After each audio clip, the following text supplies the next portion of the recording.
I'm a big Zorro fan. I grew up watching the OG movies like Mark of Zorro and the current ones like Mask of Zorro and Legend of Zorro.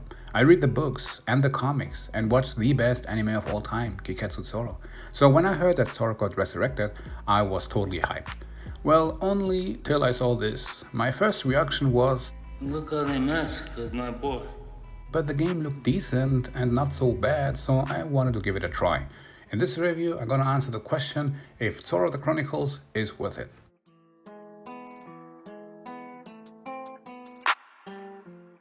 The game starts right away by letting you pick one of in total 20 missions. You can decide who puts on the Mask of Zorro: Diego, which gives you 1 bar extra in focus, or Ines, which has 1 bar more of health. Besides that, both characters have the exact same movements and controls. Also, right before you start, you can pick 2 different spawn points: battle or stealth.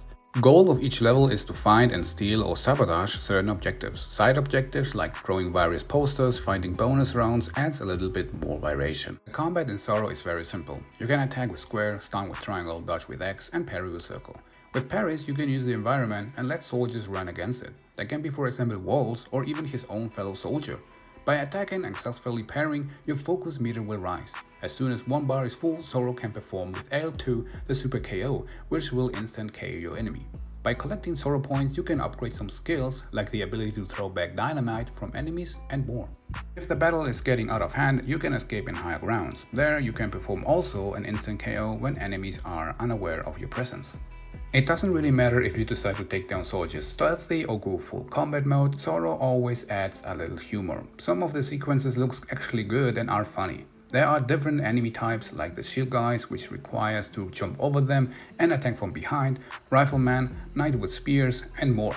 That was the main reason why I always preferably chose to take soldiers up front. If you get surrounded by a lot of those guys, which requires dodging and parrying with good timing, Zorro the Chronicles can be fun. Unfortunately, I have to say this game no es bueno. Zorro the Chronicles was in fact one big disappointment and probably the most boring and repetitive experience this year, and let me tell you why. First, the game doesn't even introduce Zorro, the characters, or even in the slightest the story around the new animated franchise. I mean, yeah, Zorro is for me well known, but the game starts with throwing you straight into the first level with zero explanation. The first cutscene is literally everything you get. Lessons takes money for himself, sneak into the hacienda and steal it back. They literally did zero introduction, man. It's just like, damn! Look at those PlayStation 5 graphics. For straight 19 levels, you have the exact same cutscene when finishing the mission. Always the same cutscene. When you finish a mission, always the same cutscene. I didn't even know who that was before they threw his name randomly in one mission. The game does not have any voiceover whatsoever. The only atmosphere you get is the soundtrack, which I ain't gonna lie, some battle music was nice.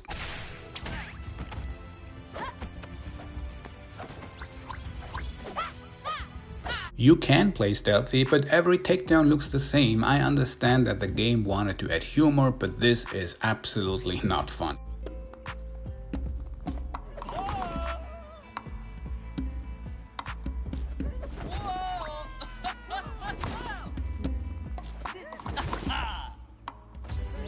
Combat can be fun, but can also be frustrating and super annoying because of the glitches and bugs. Sometimes Zorro will freeze. The only way to get off that animation requires you to get killed on purpose or restart the entire level. I'm gonna finish it like this. I don't want to repeat that whole entire mission, man.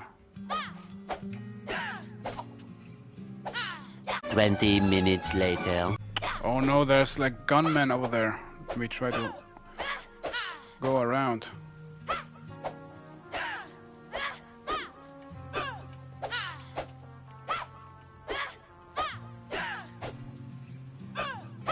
What the heck are you talking about? This is game of the year. Don't you see it?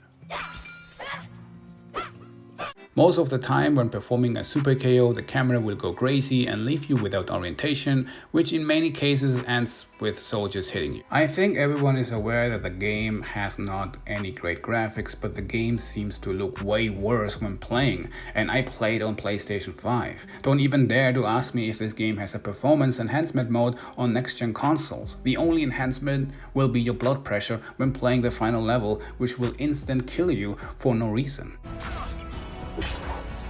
What the heck was this?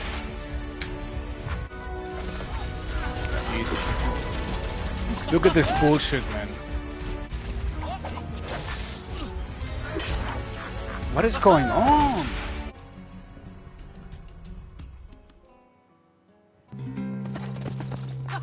What a fucking piece of trash of video game. I cannot believe I wasted $40 for this fucking piece of shit. The game will take probably around 4 hours, and believe me, nobody wants to replay or collect some stuff left behind because it's not worth it. So my final verdict for Zorro the Chronicles is a 3 out of 10. After playing this game, I had so many questions. For example, why would this game not simply introduce Zorro better? Why is this game, even with such low amount of content, so broken? And the most important question,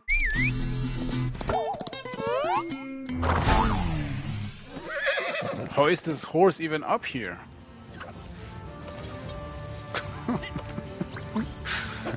That was a serious question. Zorro definitely deserves better, and Zorro the Chronicles is a bad video game. Much thank you for watching my review, and see you.